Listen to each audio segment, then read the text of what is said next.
Okay, I'm still not recording in exactly the best of circumstances, but that said, actually, it's because of those circumstances that it has taken me so long to get this review out, to even just be able to get through this book.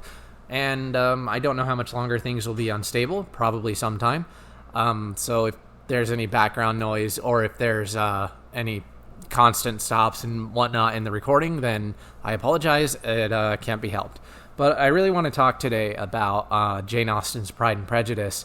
And the reason that I want to talk about it so much is because, like with Grapes of Wrath, it's such an old book, and there's so much that's been said about it that I don't really feel like I can really add anything myself which would justify like a review or an in-depth analysis.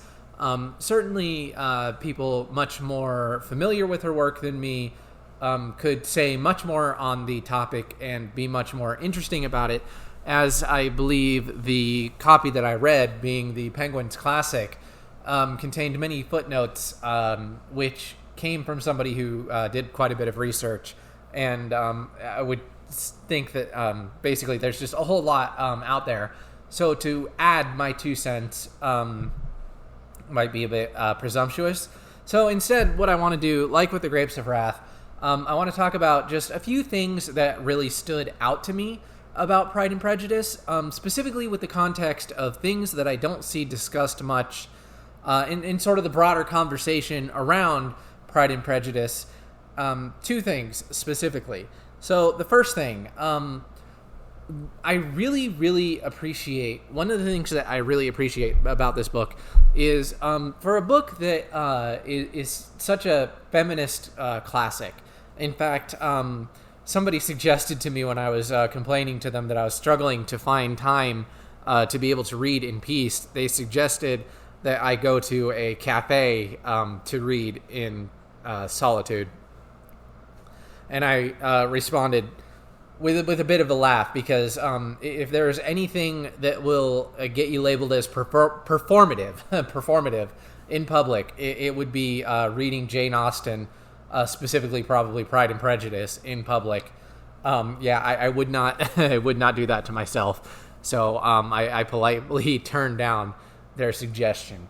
But for a book that is discussed so much, specifically discussed in a feminist context, one of the things that really, really stands out to me in a way that a lot of modern feminist books that I read don't, and this is an accusation that I level at Mieko Kawakami quite a bit, and it's not that she's particularly bad about it, it's just it's a perfect example to me, because one of my big complaints about her work is that her male characters are often predatory, often stupid, often assholes, dickheads. She always has kind of one character that's actually decent. Heaven obviously being the exception in what we've had translated because it's from a male point of view.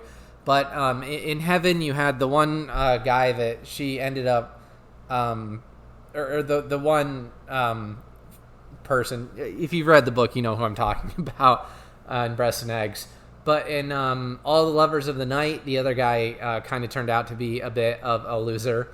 And in Sisters in Yellow, everybody who wasn't the one Korean gentleman was a bit of a loser, all the guys.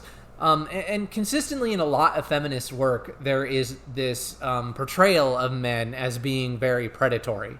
And I understand that men can be that way, that particularly from the perspective of a woman, all it takes is one really bad encounter with a guy to kind of poison your perception of men.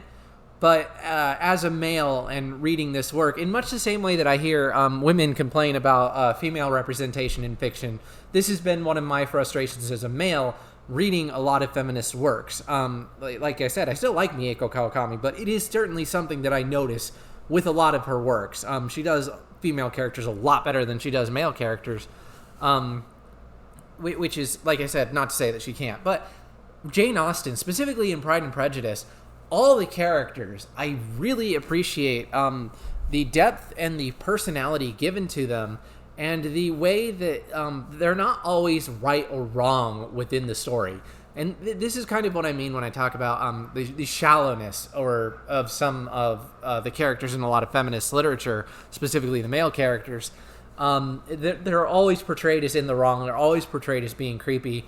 But even in the Pride and Prejudice, even in the Bold, the Young and the Restless, or whatever the fuck it was. Anyway, even in this novel that was written so long ago, the men generally there are questionable men, but there are also good men. But there are also questionable men who make good choices and make good observations, and questionable men, good men who make bad choices and bad observations.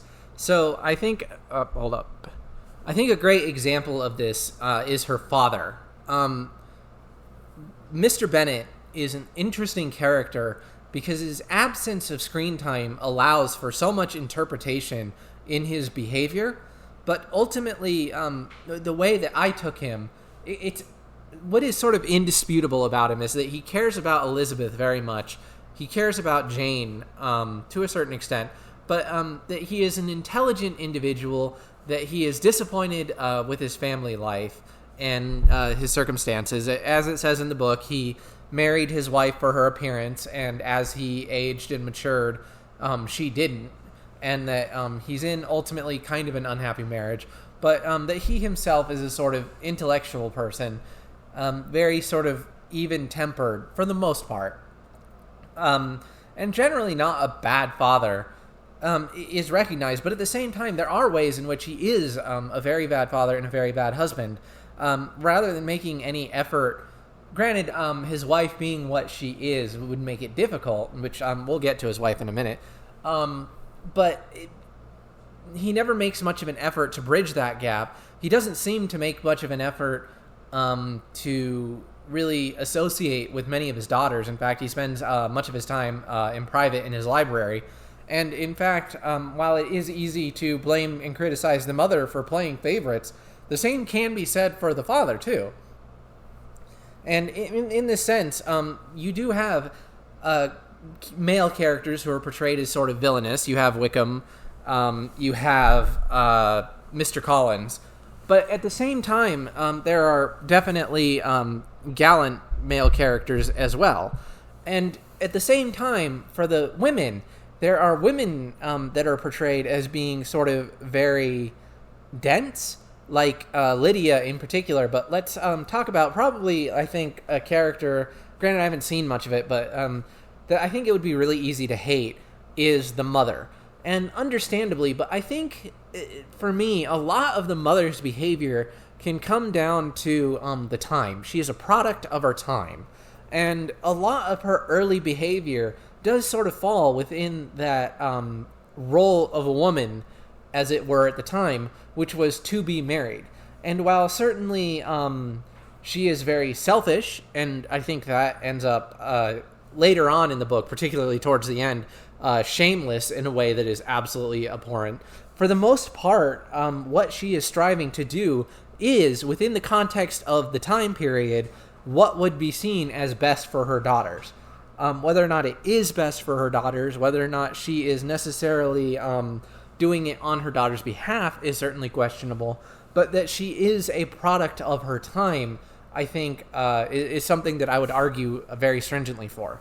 At the same time, you have characters like Jane, the oldest sister, where, again, very bubbly, very cheerful, very optimistic, very, in many ways, what a lady should be. But what I appreciate about Jane is that as much of a critique as the book is about sort of the role of women at the time, Jane, in her sort of optimism, sees things in people that Elizabeth, despite being much more cynical and being, broadly speaking, more observant, can, via her own prejudice, miss. It was Jane who was very much arguing in favor of Mr. Darcy and criticizing Elizabeth for being too harsh on him early on, and of being sort of questionable, or questioning, rather, of so many of these different men and people that in the end turned out to be correct, even though in some instances she herself became deceived via her optimism. And maybe this is just reading it in a modern context, but definitely as somebody who sees so much cynicism in this day and age, I think that it takes a real strength of character to be able to recognize your flaws, because Jane is anything but stupid and she's anything but ignorant, but to be able to be exposed to some of the downer sides of humanity and nonetheless choose to continue to believe in the best in people. And I think that made Jane a really strong character, much more so than I see are necessarily discussed. And it's pretty much all the characters, excepting a few that don't get quite enough screen time to give them the sort of roundedness that you would think, have these elements of flaws and pros. And there's not really, there are the sort of villainous characters, the characters that, as I said, generally speaking, you would read them to be in the wrong, but they're not specifically angled or targeted at any one group. And for a feminist novel, a novel widely described as a feminist novel, that was such a revelation, such a refreshment, and it transcends feminism in that point. I mean, a lot of times when people complain about women being written poorly or men being written poorly, it really doesn't come down to a male character or a woman character. It just comes down to sort of bad writing, universally in that sense. And in that sense, when it's done so well as it's done in Pride and Prejudice, then it transcends being, quotes, good feminist writing and just becomes good writing. And that is certainly worthy of praise and not something that I hear brought up a whole lot. And similarly, something that I kind of see brought up a lot, but that I think wasn't ever really contextualized in the way that I hope to bring this up, is the sort of identification of a specific type of lifestyle that often doesn't get much scrutiny, I think, in fiction, which is specifically the sort of upper class. I know that technically by the standards of the book, they're lower upper class, but let's be real. If you have an estate and you have servants and whatnot, you're basically upper class, because a middle class didn't necessarily exist at this time. So dealing with the upper class, but in the day-to-day engagements, because reading it, I got so many flashbacks to like Devils, or The Possessed. I read the Michael Katz version, which is called Devils, which dealt with a lot of, again, well-to-do individuals. Of Rudin, which dealt with a lot of well-to-do individuals. Anna Karenina, which dealt with this sort of high society. They all happen to be Russian novels, but they dealt, perhaps, I don't want to say that perhaps because they're dealing with the male perspective. I'm not the male writer, but the characters were, broadly speaking, men. I don't know. This is just a theory. They dealt with specifically more dramatic moments of court life, and were less, and I say court life, they weren't actually in court, but of the noble class, and much more the philosophical and sort of societal debates that were going on, these sort of great conversations and these great men, and again, I say great men, great women, great people, specifically having relevant conversations, high-minded conversations about society and philosophy and the future of the country and things like that. Whereas, in contrast, what Pride and Prejudice really focuses on is the more, or maybe not what it focuses on, but what I think it draws attention to, what it covers that those don't, is the downtime, is the sheer level of boredom that these people faced because they didn't work, because they didn't have jobs or obligations. Particularly the women had basically nothing to do all day but make themselves look pretty and they were limited in what they were allowed to read.